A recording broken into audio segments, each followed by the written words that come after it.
Go Canada.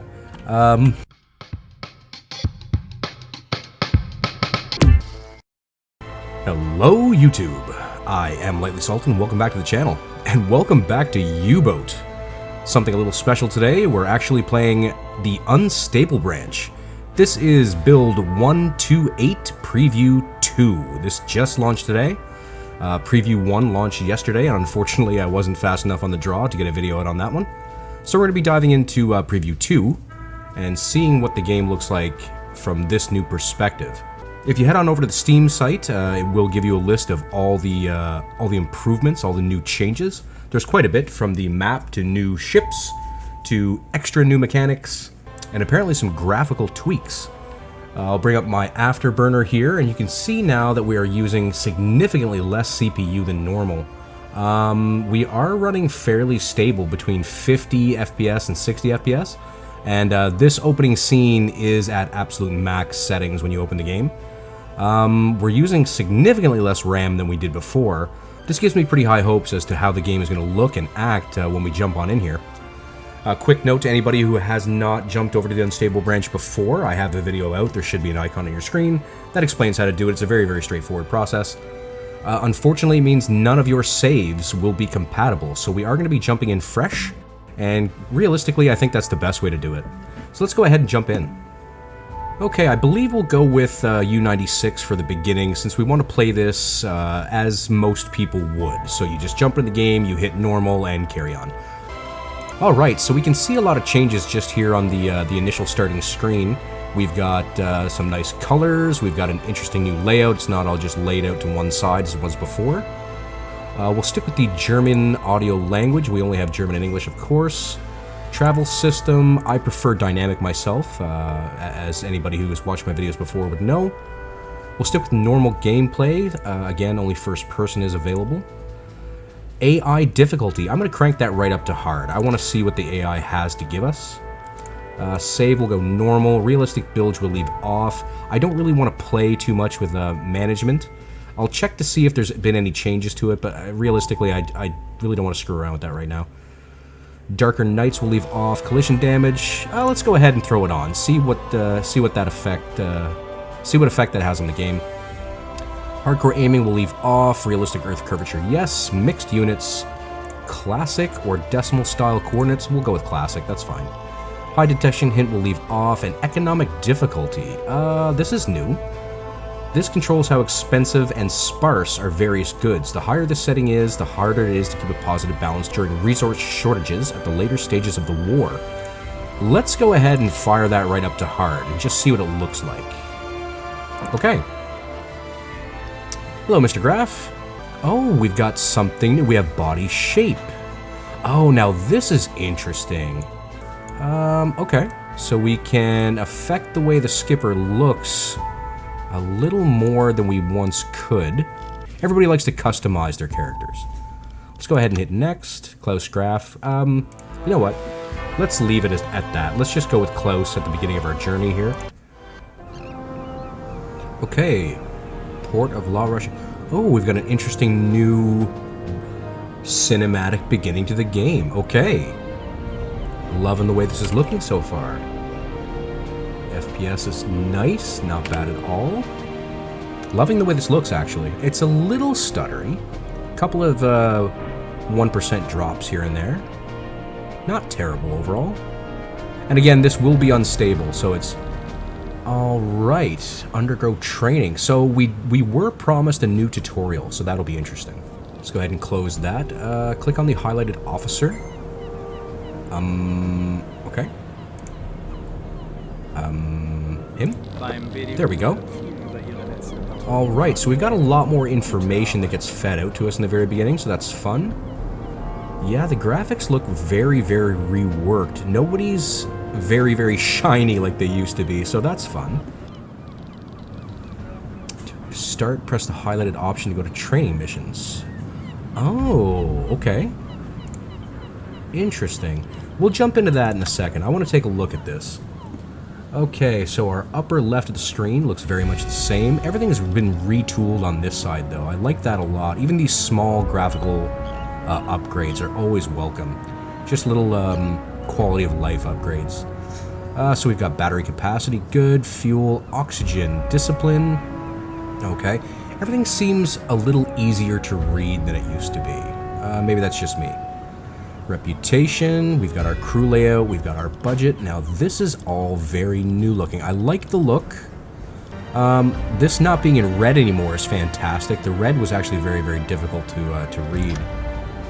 Alright, our depth is fine, rudder's fine. Well now, our map screen is very, very different. This is apparently a new dynamic map in which these colors and borders and whatnot will be changing as the war carries on, so that'll be very interesting to see. Okay, so we can see the Blitz is being carried out in the UK here. That's a very interesting, interesting way of lighting it up. Greece, okay. I very much love the fact that all of the countries have been labeled. That's excellent. Tunisia, Algeria, Morocco. Yes, this is very nice. This is extraordinarily good. All right, let's go ahead and scan on over. Well, we're solidly at war with Canada. Go Canada. Okay, so this is our, again, the map screen went through some very significant retooling here. Alright, if we stay scanned right out, we can easily see our north-south lines, our east-wests. This, oh dear, okay. Wow, we can get right on in there. Alright, so our grids are very, very detailed at this point. Instead of having just, say, BE67, take BE66 right here, we can break that down into more grids and break that down into more grids. It'll be interesting to see what that's going to do to my old pick a line and use it for your calculations trick. That'll be interesting. We'll find out how that's going to work in a little bit. Oh, there's a little help button. Oh, well then. Alright. We've got little help toggles. That's interesting. I like that. Ooh, we've got different colors going on here. Alright, so we've got work, anything, and free. Alright. I like this. This is interesting. This is very vibrant. I'm enjoying that quite a bit. Is there a Uboatopedia yet? No. Oh. Oh, well, look at that. It brought us to the U-Boat wiki page on fandom. There is a Uboatopedia. Fantastic. Thank you, dev team. All right, for the most part, that looks all very well and good. Let's go ahead and tab. Oh, everybody look. We can control our lighting from the tab screen. I'm excited. That's just fantastic. Thank you so much, devs. Let's see now. We've got... Oh, look at this. We can affect things in here. Control room on. Control room off. Well, look at that. That is brilliant.